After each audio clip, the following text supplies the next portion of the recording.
All right, so now we're going to start talking about correlation. So how are two scores related to each other? What is the relationship between them? And we're going to move on to what is the strength of that relationship, how we decide what that relationship is.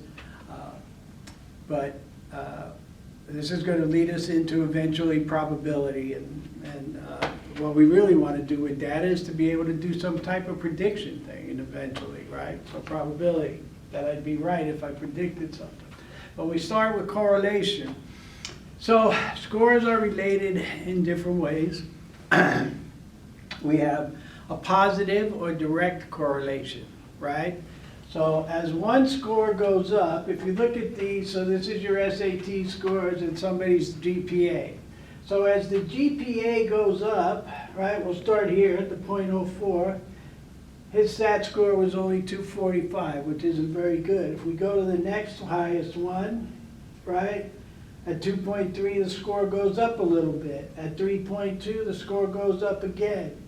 At 1.9 it goes back down, right? But as each score goes up, the other score goes up. And so this is what we call a positive direct or direct relationship. So one score goes up, the other score goes up. And that's the relationship between these two sets of data, right? On the other hand, we have an inverse or negative relationship, right? As one score goes up, the other score goes down. So this in the materials is, these are our prisoners, John, Jay. So this is a willingness class. So they took a class on how to be willing to behave, let's say. So this is the willingness class. This is how many days they spent in the class. And this then in turn is how many days they served, right? So if you look at this, as the number of hours goes up in the willingness class, as the number of the days goes up in the willingness class, the number of days served goes down.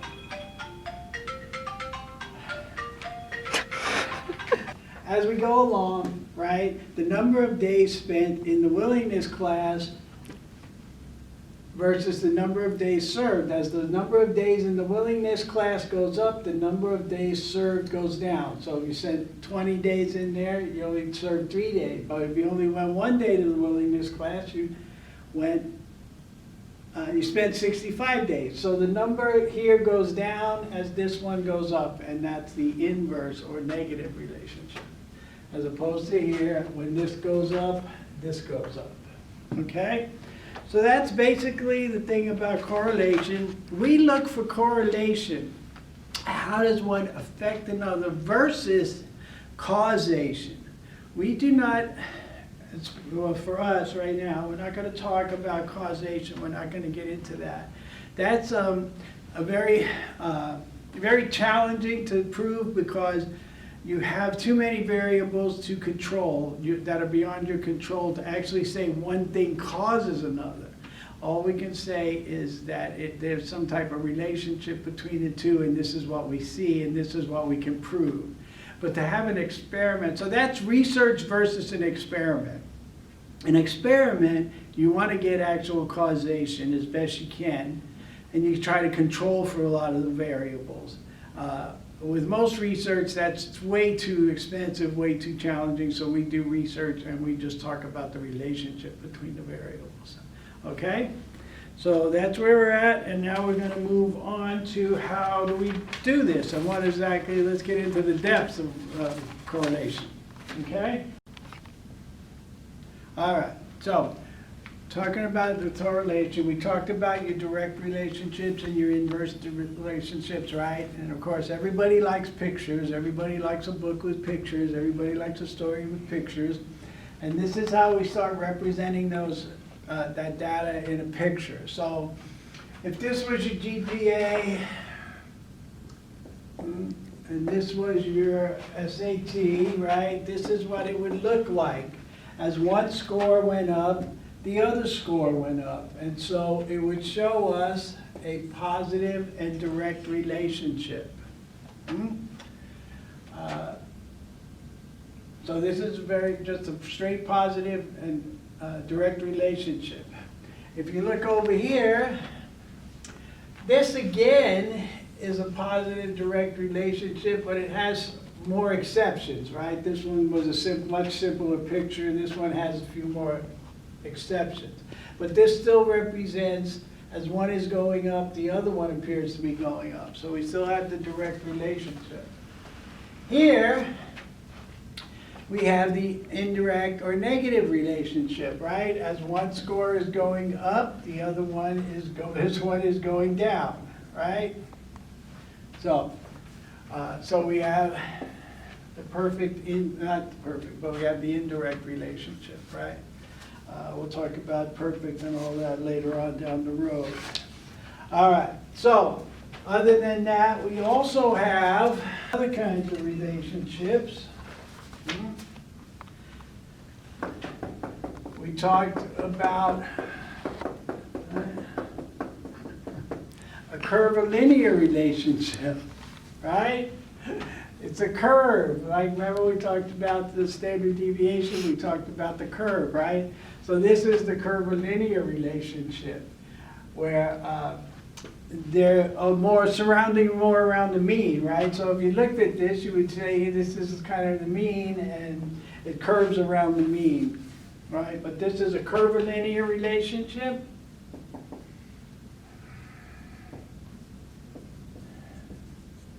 Right? Represented like that by the curve. The dots would form a curve. Then, last, we want to do about our scattergrams. The last thing we want to represent, right, is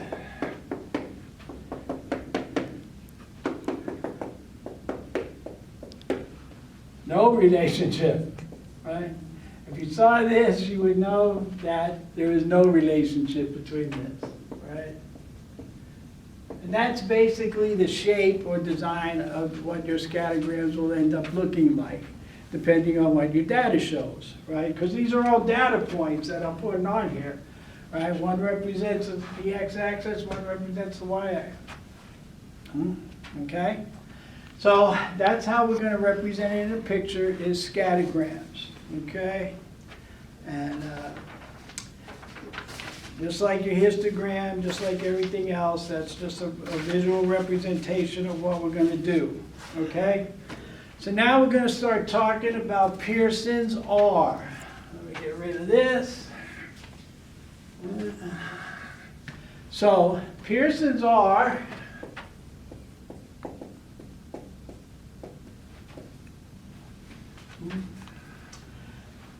the range for Pearson's R is equal from -1 to 1. That's as far as it can go. So here you go. If you're asked to compute Pearson's R and you come up with 2.3, you're wrong. Right? This is your check mark. It can only be between -1 and 1. All right? So, if we do it like this, if you look at this, all right, between -1 and 1, this represents no relationship. 0 still represents nothing, right? -1 is the perfect negative relationship, right? It's the perfect negative relationship. Conversely, 1 is the perfect, right, positive relationship. Right? This is it. And everything in between is, like here would be weak, moderate, and strong. So this is how you label your relationships. A relationship is weak, moderate, strong, perfect, or non-existent. This and this side are mirrors. So once again, we got weak, moderate, and strong before we get to perfect. Rarely do you find the perfect relationship, right? When your scattergram or in your graph, the perfect relationship is represented by the perfect line where both of these are 45 degrees. Right? That's what your graph would look like. And your dots would be right along that straight line, like pretty much like the first picture that I drew. Okay? So this is it. Pearson's R can only go from -1 to 1. These are the labels that you use for your relationship. So, if I ask you if R is equal to 0.25, well, R is 0.50, right? R is equal to 0.75, -0.2.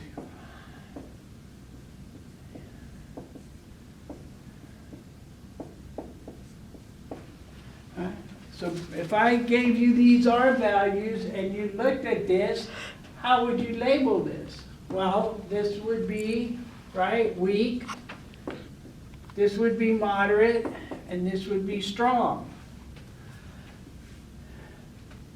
And even though we're moving to the negative side, right, just like I said, it's a mirror, it's still the same thing. So 0.25 and -0.25 are both weak relationships. And same with 0.5 and -0.5 is moderate and then strong. Right?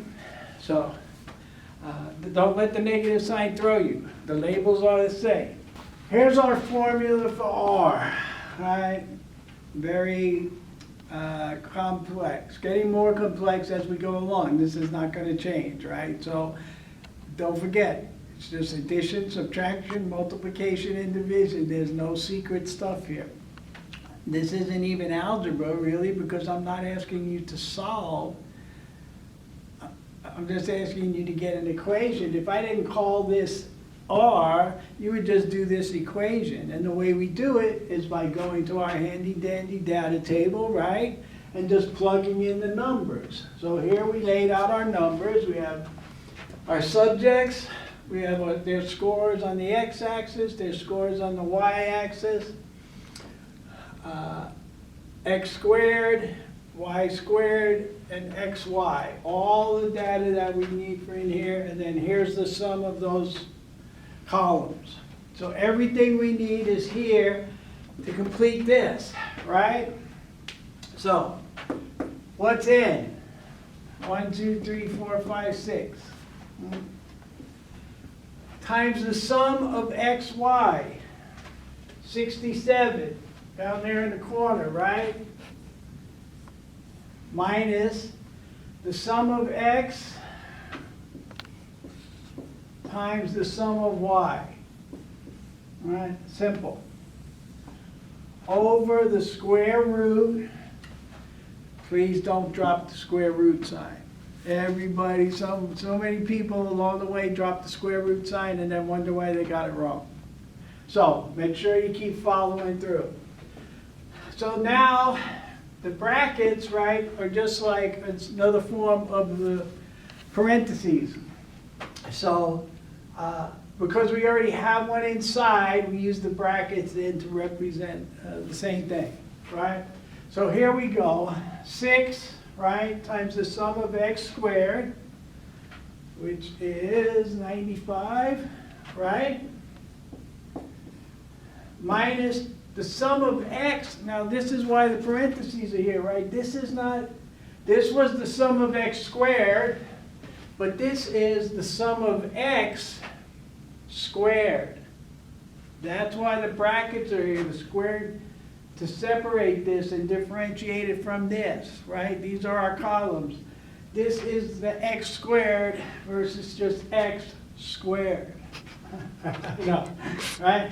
Anyway, so remember, this is x squared, right? There we go.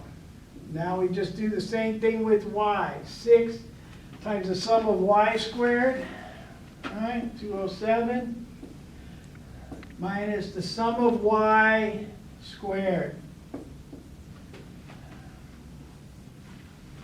That's it. I plugged in all my numbers. That's the only piece you really got to watch out for. And then you're going to have to watch out for it the rest of the semester. Remember what that means, okay? All right. And then we're just going to go, and this becomes this. If we were in class, I'd be having you do this on your calculators and feeding me the numbers, but we're not. So, over the square root of 7 minus 361 times 242, 961. All right. So here we go. Now we're just doing our math, right? We did our its multiplications, and now we're going to do our subtractions. We did our thing, right? We're going to keep going. And now this becomes 187, negative 187, right, over the square root of 209. All right, and that's a fluke. It wasn't meant to be the zip code, the area code. All right. Which is equal to negative 187 over the square root of 58,729, which is equal to negative 187 over 242.341, which is equal to negative, right, don't forget, negative 0.772 or negative 0.71. So, simple math, right? Nothing you haven't been doing. Just keep the memory in mind. Don't let this, when you see this stuff, do not let it throw you. Just break it down. What does the negative sign here indicate? It indicates that this data has a negative relationship, right? An indirect or negative relationship. As one score is going up, the other one is going down.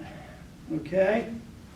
So that's what the thing. So at a 0.71, what else does it? So negative 0.71, what does this tell us? It tells us there's a negative relationship, right? But it's also telling us it's a fairly strong relationship, right? Don't forget. So it tells us those two things right out of the gate, just like that, okay? So that's how we do Pearson's Aura. First time, every time. It's going to work out the same, okay? And there's practice stuff for you in the materials,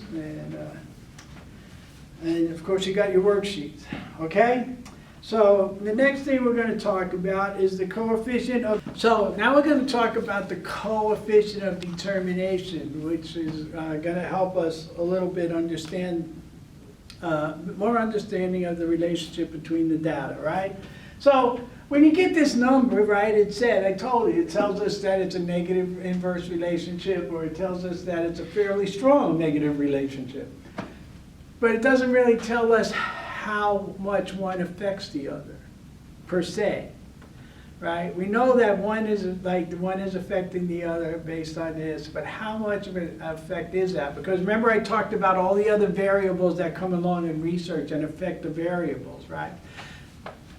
So it's not, this 0.71 cannot translate immediately into, oh, it's 70% of the thing is that, right?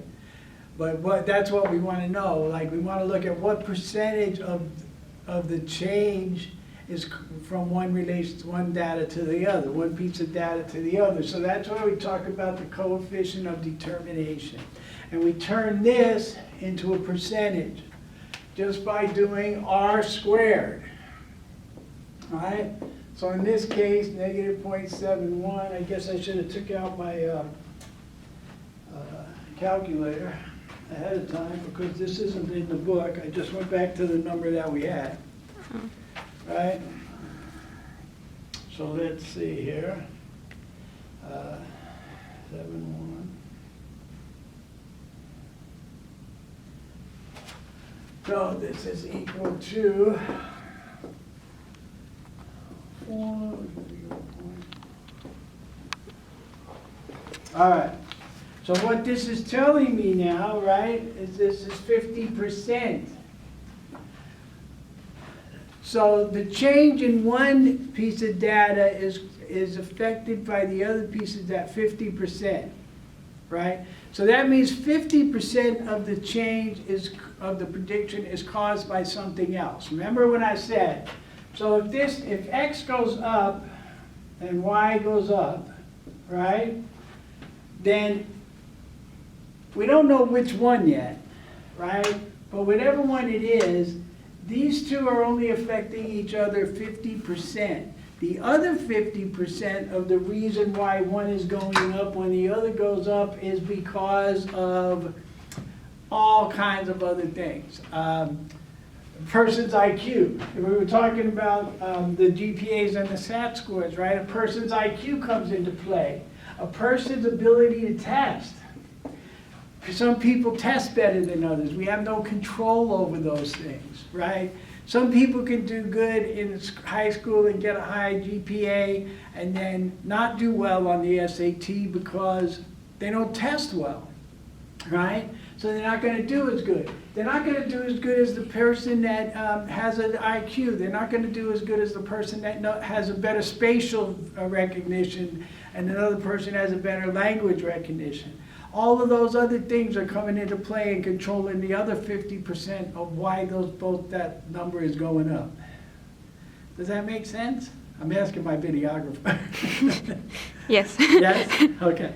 You can leave that in there. Right? So all we can say is the relationship is that, and then the other 50% of the relationship is all those other things.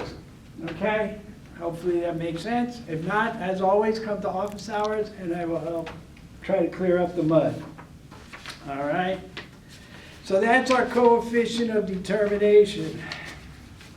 So that would be nice and simple, right? If the world was simple, if all we ever talked about was 2 scores. But the world is not that simple, right? You know that already. Nothing's left is simple. So we're going to start talking about multiple correlations where there's more than 2 set data sets. Okay? So give me a minute to reset. So, as I said, it's nice when the world is very simple, but as we all know, usually it is not. And so thinking that all we are going to deal with all the time is 2 variables is not a realistic, right? So we're going to look at how you deal with multiple variables, and we're going to use 3 as an example, right? So we're going to go back to our old standby, the high school GPA. So variable 1 here is the variable to be predicted. That's why when you're labeling this, no matter how many I have, variable 1 is the variable you want to be able to predict. Variable 2 is one of your predictors, which in our case is your high school GPA. And variable 3 is your college admissions or SAT, and that is your other predictor. So what we want to be able to do is figure out basically, and when you take your SATs and turn in your apps with your high school with transcripts, your school is figuring out if you're going to be able to maintain a GPA that satisfies them. That's one of the things that's happening. So they're using a formula like this. They're using your high school GPA and your admissions test scores to determine best they can what your college GPA is going to look like, right? This is why we do research. We don't do research just to find out that one thing has a relationship with another, but we want to be able to predict things, right? We want to be able to look at people and know something about them, right? All of this doesn't fit every individual, like I showed you, right? Some of those outliers, all the things we've been talking about. But for the most part, this stuff works for the average person, right? So here we are. Variable 1 is what we're going to be looking for. Variable 2 and 3 is how we're going to find it. So multiple correlations is capital R.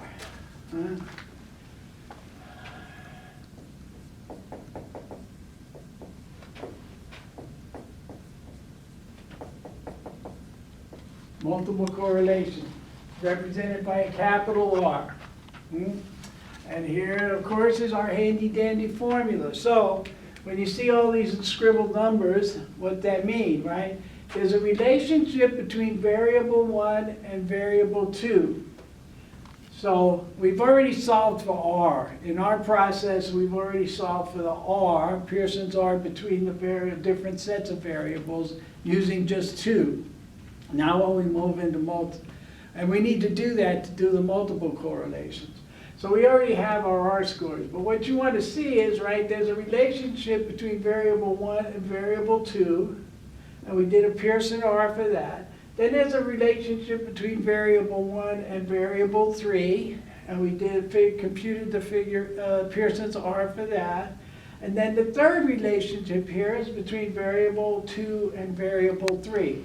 And that's what all this subscript is representing, right? So, and as I said, just for your convenience, we already did computed all the little r's, right? All the Pearson's R. So once again, this is basically our table, and we're just going to go and plug in the numbers. Okay? So,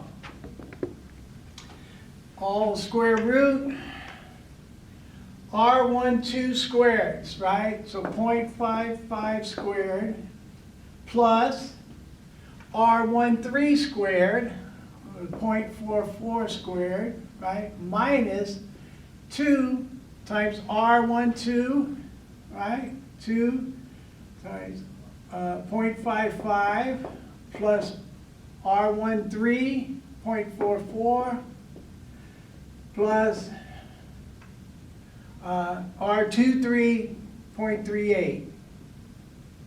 All over 1 minus R23 squared. Okay? So we're just going to plug in those numbers.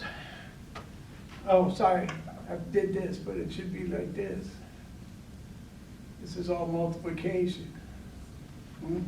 It's all multiplication, not addition. R times R12, 13, 1, right?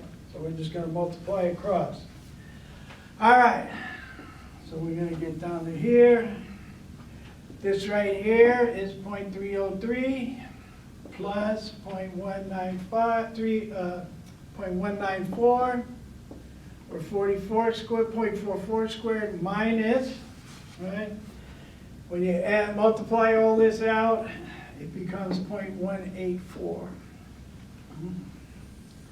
over 1 minus 0.144, 0.38 squared, 1.4. This in turn is going to become 0.313 over 0.856, right? Which is then going to become the square root of 0.366 or 0.605 or 0.60.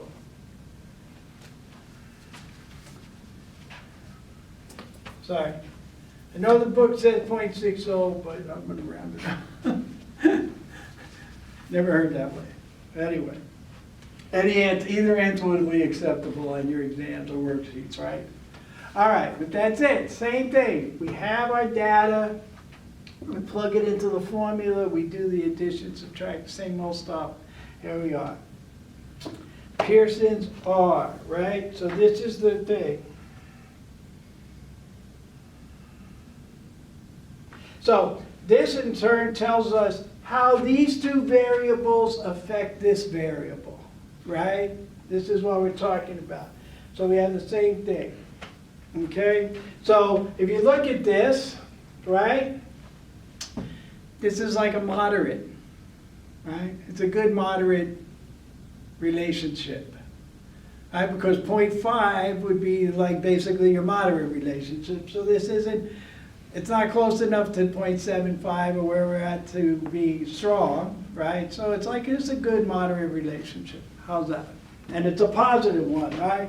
So that's our predictor, okay? So what we're saying is, right, these two do have a positive effect on your on your college GPA.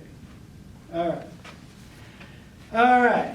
I know we're moving along, but we're going to get through this unit. This one and the next one are the two big bulky ones. After that, 5 is pretty slim. Okay? So, hang in there. All right. So here we go. Linear regression. Part about the predicting we're starting to talk more and more about predicting and how that works. And then we'll get into what we call probability and how much we think we're right. But right now, let's stick with our predictions, right? So linear regression is one of the things that we use. If you go back to your scattergram, right, we know we have a positive relationship here. It looks fairly strong, but we don't know. Anyway, what happened here was, before class, they gave the students an algebraic aptitude test, right? Then at the end of the class, after they took the algebra class, they took their algebra achievement test, and they put up those scores. And as I said, this is a positive relationship, right? So as their aptitude score went up, their achievement scores went up. Pretty simple, right? That's what that is. So we start making this. So now we know these are the scores. So what do we say now if John Smith got a score of 80 on his achievement test? Are we going to say on his aptitude test, we're going to predict that his score is somewhere up in here, right? We're not going to predict that his score is down here. But according to this, by looking at this layout, we would think his score would be up in the upper range here somewhere, right? Does that make sense? But we want to do more than just guess, right? Of course, we want to do more than just guess. And to do that, we go back to our friend math. And we look at how do we compute this. So actually, it's real simple. We said, Johnny, but what if John Smith got a 73? How would we figure out where that dot goes, right? So that's what we do. We use linear regression, and we solve for y, right? So we know their score on x, right? On the x-axis, we know the score of the first test, the pre-test. And how do we predict y, which would be their score on the post-test, right? Before class, after class, right? That's what we want. So we want to be able to predict y from x. And to do that, then we use this formula, where, of course, y is the score on the y variable, the one we're looking for. A is what we call the intercept. Where does the x score meet the y-axis, right? Where does the score meet the y-axis? We'll talk about this some more. We're going to demonstrate this, right? And then B is the slope. Remember when I showed you that perfect relationship? What's the angle of this line here? What is the slope of that line, right? We talk about slope. And we actually use this slope. It's very important in a lot of different formats around the world. We're not going to talk about that so much. But every day you deal with this probably when you drive down the freeway. Because every time you're going around the corner and the road's banked a little, right? They use the formula for slope to figure out how much to bank that turn so your car wouldn't go off the freeway. Part of that is also telling you how to what speed you're supposed to go around that corner. You see the sign, slow to 45. They did all of that based on that slope of that road right there and weights of car, all kinds of things, right? When I was in construction for many years, we used slope to figure out how to cut your roof. It's not so important here in the valley, right? But when you go up to Lake Tahoe, or you go back east, or you're in Minnesota, you'll see the roofs have a much greater slope, right? They're much more straight up and down because they need the snow to slide off. We don't have to worry about that. Rain rolls off pretty quickly here, right? But you see it all the time on the news. Oh, the Target store roof in Duluth, Minnesota collapsed from the weight of the snow because it's a flat roof on the store. Anyway, so we use this concept for a lot of different things. And then, of course, the x is the score on the x-axis, which is the one we know, right? So if you go back and think about it the way we just did with multiple regression, right, this is the predictor. Mhm. Oh, No. you're going to ask a question. All right. So we're going to say, now, so let's look at this. So we're going to say, in the materials, well, I guess I can erase this now, right? I'll write this down. In the materials, you'll see this, right? So John has a score of 14, right?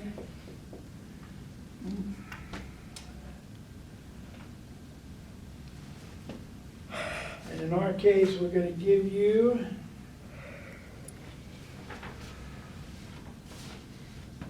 so if you look here, I don't want to do it that way.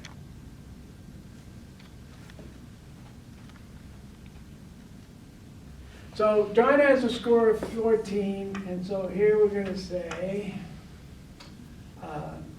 A is 2,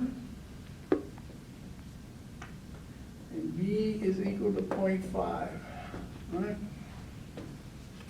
So if John has a score of 14, right, A plus 2, right, A times 0.5 times 14.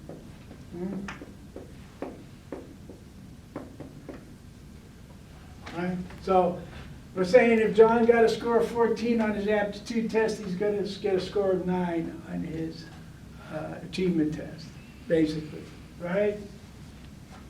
If John had a score of 6, if x was equal to 6, whatever the case may be, this is very simple, right, compared to what we do. Compared to what you've been doing, this part is really simple, right? And of course, that's the easy part. And then this is what it looks like, right? So this is what we're talking about. When we talk about the slope, we're talking for every unit of measure, whatever the case it is, whatever we talk about, we set the unit of measure, 1 unit, whatever we want to call it.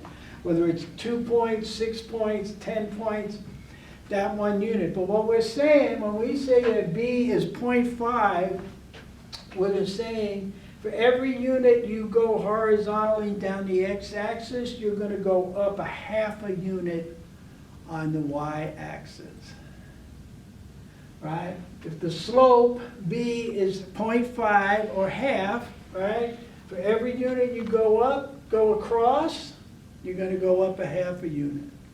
So in this case, this is not, oh, yeah, right? So we said if he had a score of 6, he would have a 5 on the y-axis, right? When we said B was 0.5, we had a score of 6, we went over 1 unit, we just called that 6th unit, then we went up half and then went over, right? So that's how that looks. This isn't how you're going to measure it, right? Because we're going to give you the numbers and you're just going to put a dot there. But we want you to know that's what that means. For every unit you go horizontal, you go up. If this was 0.75, right? For every unit you went across, you would go up 3/4 of a unit, right? Or 75%. Right, it's 0.75 is 3/4 for 75%, right? So for every one you go across here, you would go up 3/4. Does that make sense? Hopefully. All right. So now that was all real nice and simple, right? Because we gave you everything, right? We know x. We can see. We're going to figure out y, right? We're going to figure out y. And we're going to see where A is. But now the question is, what is missing? You can see where the scores intersect and where it intersects a line. So the missing piece here is, of course, B. And to compute B, is the hard part of this situation. But again, complex, same simple math. It's complex, but it's the same simple math. So, B is equal to, and I'm just gonna get rid of this so there's no confusion, right? So B is equal to the sum of xy minus, right, the sum of x times the sum of y over n. Okay? That is our numerator. Our denominator then is the sum of x squared minus the sum of x squared, right? We'll talk, remind you about the differentiation over n. All right? And we're going to go right back here to our table, the same table we used earlier, and do the same thing, right? We always have our data table, so what we really need to do is take these numbers and plug them into the right place, right? So, the sum of xy is 67, all right? Minus the sum of x, 19, all right, times the sum of y, which is 31, right? Yes. Divided by n, which is 6. Over the sum of x squared, 95, right, minus, remember, the sum of x squared versus the sum of x squared, right? So the sum of x is 19 squared, right, over 6, over n. Okay? That's your big, that's the one that gets you every time, so pay attention. So this becomes 6 times, 67 minus 589 over 6, all over 95 minus 361 over 6. Which is just going to become negative 31.167 over, right? And I'm working in 3 decibels to get my two decimal answer. Decimals, not decibels. Decimals. Over 34.833. Which is going to become negative 0.8947, or in this case, negative 0.89. So this is our slope. This is B.